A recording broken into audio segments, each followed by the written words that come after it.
قد جاء مهديكم وظهرت آية فاسعوا بصدق القلب يا فتياني.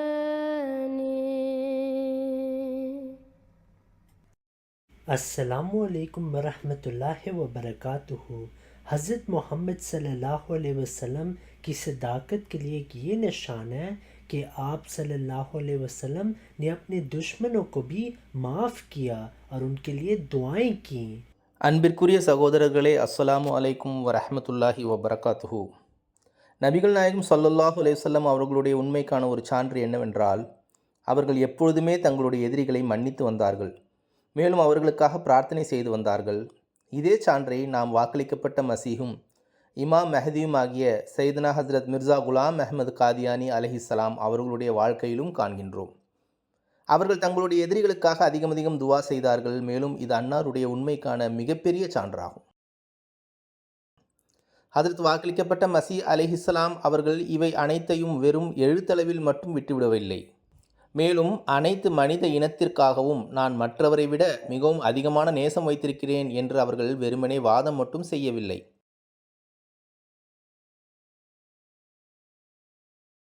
एक तरफ आपके मसीह और मेहदी होने का दावा है और इस दावे की तस्दीक के लिए अल्लाह ताला जब बाज़ निशान ज़ाहिर फरमाता है, ऐसे निशान जो आफात के रंग में हैं लोगों के लिए, तो आप बेचैन हो जाते हैं. மாறாக அவர்கள் தங்களுடைய வாழ்நாளில் இந்த நேசத்தை எப்படி செயல் ரீதியாக வெளிப்படுத்தி காட்டினார்கள் என்பதனை நாம் பார்க்கின்றோம். ஒரு பக்கம் பார்க்கின்றோம், அவர்கள் வாக்களிக்கப்பட்ட மசீஹ் என்று வாதம் செய்தபொழுது எல்லாம் வல்ல இறைவன் அன்னாருடைய வாதத்திற்கு சான்றாக அடையாளங்களை வெளிப்படுத்தினான். அவற்றில் சில அடையாளங்கள் ஆபத்துகளின் வடிவிலும் மேலும் சில இயற்கை பேரழிவுகளின் வடிவிலும் வெளிப்படுத்தப்பட்டன. இது ஹஜ்ரத் வாக்களிக்கப்பட்ட மசீஹ் அலைஹிஸ்ஸலாம் அவர்களை நிம்மதியற்றவர்களாக, கவலை கொண்டவர்களாக ஆக்கிவிட்டது. ஹஜ்ரத் வாக்களிக்கப்பட்ட மசீஹ் அலைஹிஸ்ஸலாம் அவர்களுடைய இல்லத்தின் ஒரு பகுதியில் வசித்து வந்த மௌலவி அப்துல் கரீம் சாஹிப் சியால் கோட்டி ரஸியல்லாஹு தஆலா அன்ஹு அவர்கள் அறிவிக்கிறார்கள், பிளேக் நோய் தலைவிரித்தாடி மேலும் ஒவ்வொரு நாளும் எண்ணற்ற மக்கள் இந்த கொள்ளை நோய்க்கு பலியாகி இறந்தும் போன அந்த நாட்களில் நான் ஹஜ்ரத் வாக்களிக்கப்பட்ட மசீஹ் அலைஹிஸ்ஸலாம் அவர்கள் பிரார்த்தனை செய்ததை கண்டேன். என்னை அதிர்ச்சிக்குள்ளாக்கும் வகையில் அன்னார் பிரார்த்தனை செய்து கொண்டிருந்தார்கள்.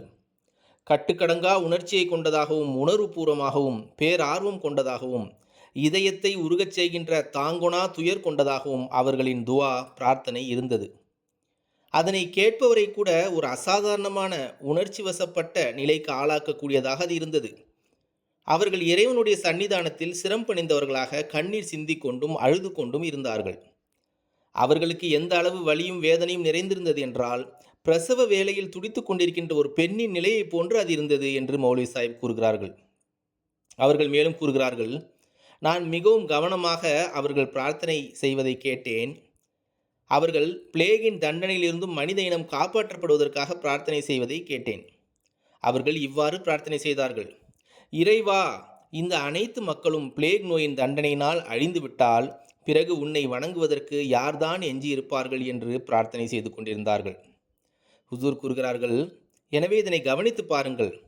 அவர்களுடைய எதிரிகள் இறை தண்டனையை ஒரு முன்னறிவிப்பின் அடிப்படையில் பெற்றிருந்தாலும் ஹஜ்ரத் வாக்களிக்கப்பட்ட மசீஹ் அலைஹிஸ்ஸலாம் அவர்களோ இந்த தண்டனை தவிர்க்கப்பட வேண்டும் என்று பேரார்வத்துடன் பிரார்த்தனை செய்தார்கள். இந்த இறை தண்டனை ஒருவேளை அகற்றப்பட்டால் அதன் விளைவாக மக்கள் அவர்களுடைய முன்னறிவிப்பை குறித்து சந்தேகப்பட்டிருப்பார்கள் என்பது நிச்சயம் சாத்தியமான ஒன்றே. மேலும் அவர்களுடைய எதிரிகளோ இதனை வைத்து ஒரு பெரிய பிரச்சனையை கிளப்பியிருப்பார்கள். எனினும் மனித இனத்தின் மீது அவர்கள் கொண்ட பரிவு எப்படிப்பட்டதாக இருந்தது என்றால், அவர்கள் இதற்காக கவலைப்படவில்லை. அதற்கு மாறாக அவர்கள் தங்களுடைய எதிரிகள் இந்த தண்டனையிலிருந்து காப்பாற்றப்படுவதற்காக பிரார்த்தனை செய்தார்கள். மேலும் இறைவனிடம் தனது எதிரிகளை அவர்களுடைய நம்பிக்கையை பாதுகாக்கக்கூடிய வேறு வழியில் நடத்த வேண்டும் என்று பிரார்த்தனை செய்து கொண்டிருந்தார்கள். कि आपने हमदर्दी के मौके पर उनसे हमदर्दी नहीं की. அவர்கள் தங்கள் எதிரிகளிடம் பரிவு காட்டக்கூடிய எந்த ஒரு வாய்ப்பையும் தவறவிட்டார்கள் என்று அவர்களுடைய எந்த ஒரு எதிரியாலும் கூட கூற முடியாது இருந்தது. இத்தகைய எண்ணற்ற உதாரணங்களை அன்னாருடைய வாழ்க்கையில் நாம் பார்க்கின்றோம். அவற்றில் ஒன்றை நான் இப்பொழுது இங்கு சமர்ப்பிப்பேன். காதியானில் மினாரத்துல் மசீஹ் எழுப்பப்பட்ட பொழுது மினாரா என்பது முஸ்லிம்கள் பள்ளிவாயிலில் எழுப்பக்கூடிய ஒரு மெல்லிய கோபுரமாகும். மினாரத்துல் மசி எழுப்பப்பட்ட பொழுது அங்கிருந்த இந்துக்கள் புகார் செய்யும் விதமாக தங்களுடைய குரலை உயர்த்தினார்கள். அது தங்களுடைய வீடுகளின் பிரைவசியில் தனிப்பட்ட உரிமைகளில் அத்துமீறக்கூடியதாக இருக்கிறது என்று கூறினார்கள். இதனை குறித்து விசாரிப்பதற்காக ஒரு மாஜிஸ்ட்ரேட் அரசாங்கத்தால் அனுப்பப்பட்டார். ஹஜ்ரத் வாக்களிக்கப்பட்ட மசி அலைஹிஸ்ஸலாம் அவர்கள் அவரிடம் எல்லா விவரங்களையும் விளக்கினார்கள். மேலும் இது ஒரு அடையாளமாக மட்டுமே எழுப்பப்படுகிறது என்று கூறினார்கள். அதிலிருந்து ஒளியும் வெளிப்பட்டு கொண்டிருக்கும் என்று கூறினார்கள். இது இந்துக்களின் வீடுகளுக்கு எதிரான ஒரு அத்துமீறல் என்றால் அது எங்கள் வீடுகளுக்கும் எதிரான அத்துமீறல் தான் என்று கூறினார்கள். எனவே இது தடைகளை ஏற்படுத்தும், பிரச்சனைகளை ஏற்படுத்தும் என்று கூறுவது முழுக்க முழுக்க ஒரு தவறான அபிப்பிராயமாகும் என்று கூறினார்கள். மேலும் இவை பயனற்ற சாக்குப்போக்குகள் ஆகும் என்று கூறினார்கள். அப்பொழுது மாஜிஸ்ட்ரேட்டின் அருகில் ஒரு ஹிந்து, அவர் பெயர் லாலா புத்தாமால், அவரும் நின்று கொண்டிருந்தார். ஹஜ்ரத் வாக்களிக்கப்பட்ட மசி அலைஹிஸ்ஸலாம் அவர்கள் கூறினார்கள், லாலாவும் கூட எங்களுடைய அண்டை வீட்டினராக எங்களுடன் தான் வசித்து வருகிறார். அவர் இந்த ஊர்வாசி ஆவார். நான் எல்லா மக்கள் மீதும் மேலும் என்னுடைய அண்டை அயலார் மீதும் எப்பொழுதும் அக்கறை கொண்டு வருகின்றேன் என்பது அவருக்கு தெரியும். அவரிடம் கேளுங்கள், அவருக்கு எப்போதாவது தேவை ஏற்பட்ட பொழுதெல்லாம் நான் அவருக்கு உதவுவதில் ஏதேனும் அலட்சியம் செய்திருக்கிறேனா அல்லது குறை வைத்திருக்கிறேனா என்று கேளுங்கள். எவ்வகையிலான நன்மையையும் பயனையும் அவர் பெறுவதை விட்டும் நான் எப்பொழுதாவது அவரை தடுத்திருக்கின்றேனா என்று கேளுங்கள். அடுத்ததாக இதையும் லாலாவிடம் கேளுங்கள், எனக்கு நஷ்டம் ஏற்படுத்தவோ எனக்கு தீமை செய்யவோ வாய்ப்பு வந்த போதெல்லாம் அவர் எப்போதாவது அந்த வாய்ப்பை பயன்படுத்துவதிலிருந்து தவறியிருக்கிறாரா என்று கேளுங்கள். மேலும் எனக்கு நஷ்டத்தை ஏற்படுத்துவதை விட்டும் நான் அவரை எப்போதாவது தடுத்திருக்கிறேனா என்று கேளுங்கள். அவர் எப்பொழுதும் எனக்கு வலியையே ஏற்படுத்தி வந்துள்ளார், மேலும் நான் எப்பொழுதும் அவருக்கு நன்மையே செய்து வந்துள்ளேன் என்று மசி அலைஹிஸ்ஸலாம் அவர்கள் கூறினார்கள். லாலா புத்தாமால் மாஜிஸ்ட்ரேட்டுடன் இருந்ததால் அவருக்கு மசி அலைஹிஸ்ஸலாம் அவர்களுடைய இந்த கூற்றை மறுப்பதற்கு துணிச்சல் இல்லாமல் போனது. அதற்கு மாற்றமாக அவர் வெட்கத்தையும் தர்ம சங்கடத்தையும் வெளிப்படுத்தினார். இவ்வாறாக தனக்கு தீங்கிழைத்தவர்கள் மீது ஹஜ்ரத் வாக்களிக்கப்பட்ட மசி அலைஹிஸ்ஸலாம் அவர்கள் ஏற்படுத்திய உதாரணங்கள் இவையாகவே இருந்தன. மனித இனத்தின் மீது கொண்ட நேசம் மற்றும் இரக்கத்தின் காரணமாக அவர்கள் தங்களுடைய எதிரிகள் மீது எப்போதும் நன்மையே செய்து வந்தார்கள். मौलवी मोहम्मद हुसैन बटालवी साहब जिन्होंने मुखालफत की इंतहा करते हुए हज़रत मसीह मौद अलैहिस्सलाम पर कुफ्र का फतवा लगाया. மௌலவி முகமது ஹுசேன் பட்டாலவி எப்படிப்பட்டவர் என்றால், அவர் வாக்களிக்கப்பட்ட மசி அலைஹிஸ்ஸலாம் ஆகிய ஹஜ்ரத் மிர்சா குலாம் அஹ்மது அலைஹிஸ்ஸலாம் அவர்கள் மீதான எதிர்ப்பில் அனைத்து எல்லைகளையும் மீறியவராக இருந்தார். நவூதுபில்லா அன்னாரை தஜ்ஜால் என்றும் வழிகட்டவர் என்றும் கூறினார். ஹஜ்ரத் அஹ்மது அலைஹிஸ்ஸலாம் அவர்களுக்கு எதிரான எதிர்ப்பின் நெருப்புகளை நாடு முழுவதும் பற்ற வைத்திருந்தார். எவ்வாறு இருப்பினும் இப்படியெல்லாம் நடந்த போதிலும் ஒரு நீதிமன்ற வழக்கில் ஹஜ்ரத் வாக்களிக்கப்பட்ட மசி அலைஹிஸ்ஸலாம் அவர்களுடைய வக்கீல் மௌலை முகமது ஹுசேன் பட்டாலவியுடைய குடும்பம் சம்பந்தமாக அவரை ஏளனம் செய்யக்கூடிய, இழிவுபடுத்தக்கூடிய சில கேள்விகளை கேட்க விரும்பிய பொழுது ஹஜ்ரத் மிர்சா குலாம் அஹ்மது அலைஹிஸ்ஸலாம் அவர்கள் அந்த வக்கீல் அவ்வாறு செய்வதை விட்டும் அவரை மிகவும் கண்டிப்புடன் தடுத்து விட்டார்கள். அந்த வக்கீல் ஒரு அஹ்மதி அல்லாதவராக இருந்தார், அஹ்மதியா ஜமாத்தை சேராதவராக இருந்தார். அவருடைய பெயர் மௌலவி ஃபசுல்தீன் சாஹிப் ஆகும். அவர் இவ்வாறு கூறுவார், மிர்சா சாஹிப் ஒரு வியக்கத்தக்க நல்லொழுக்கம் கொண்டவராக இருந்தார். ஒருவர் மிர்சா சாஹிபுடைய கண்ணியத்தின் மீதும் அவருடைய உயிரின் மீதும் கூட தாக்குதல் தொடுக்கின்றார். அதாவது மௌலவி முகமது ஹுசேன் பட்டாலவியை பற்றி இங்கு சொல்கிறார். ஒருவர் மிர்சா சாஹிபுடைய கண்ணியத்தின் மீதும் அவருடைய உயிரின் மீதும் கூட தாக்குதல் தொடுக்கின்றார். இருந்தாலும் எதிரியுடைய சாட்சியத்தை பலவீனப்படுத்தும் முயற்சியில் சில கேள்விகள் நீதிமன்றத்தில் கேட்கப்பட்ட பொழுது மிர்சா சாஹிப் உடனடியாக அதனை தடுத்துவிட்டு, இத்தகைய தன்மையிலான கேள்விகள் கேட்கப்படுவதை நான் ஒட்டுமொத்தமாக தடுக்கின்றேன் என்று கூறிவிட்டார்கள். மௌலவி முகமது ஹுசேன் என்னும் இதே நபரை பற்றி ஹஜ்ரத் வாக்களிக்கப்பட்ட மசி அலைஹிஸ்ஸலாம் அவர்கள் தன்னுடைய ஒரு கவிதை வரிகளில் இவ்வாறு எழுதுகிறார்கள். कद गरसना हो फिर सबा वलैसा फ़ुआदी फिल वदाद युकस्सिर. यानी நம்முடைய பாலிய பருவத்தில் என்னுடைய இதயத்தில் நடப்பட்ட நேசம் என்னும் மரத்தை நீங்கள் உங்களுடைய சொந்த கரங்களால் வெட்டுகின்றீர்கள்.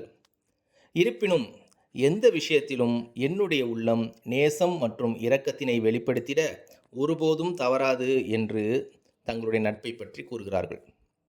எவ்வாறு இருப்பினும் இது ஒரு உதாரணம் மட்டுமே ஆகும்.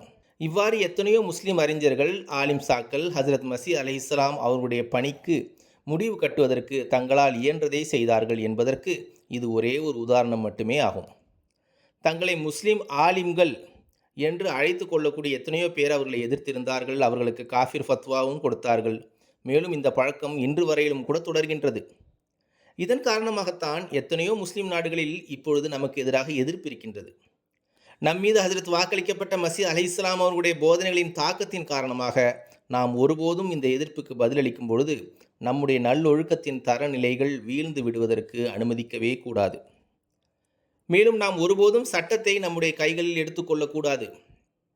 அந்தோ இக்காலத்தின் ஹக்கமன் அதலன், அதாவது நீதிபதியும் நெறி தீர்ப்பவரும், மேலும் வாக்களிக்கப்பட்ட மசீஹும் இமாம் மெஹதியும் ஹஜ்ரத் மிர்சா குலாம் அஹ்மது காதியானி அலைஹிஸ்ஸலாம் அவர்கள்தான், அவர்களை தவிர வேறு எவரும் இல்லை என்பதையும், மேலும் இஸ்லாத்தினை பரப்பும் பணியினை நாம் இப்பொழுது ஹஜ்ரத் வாக்களிக்கப்பட்ட மசீஹ் அலைஹிஸ்ஸலாம் அவர்கள் மூலம் மட்டுமே சாதிக்க முடியும் என்பதனையும், மேலும் அவர்கள் மூலமே அல்லாஹ்வின் ஏகத்துவத்தை நிலைநாட்ட முடியும், மக்களின் உள்ளங்களில் ஹஜ்ரத் நபிகள் நாயகம் ஸல்லல்லாஹு அலைஹி வஸல்லம் அவருடைய ஆட்சியை நிலைநிறுத்த முடியும்.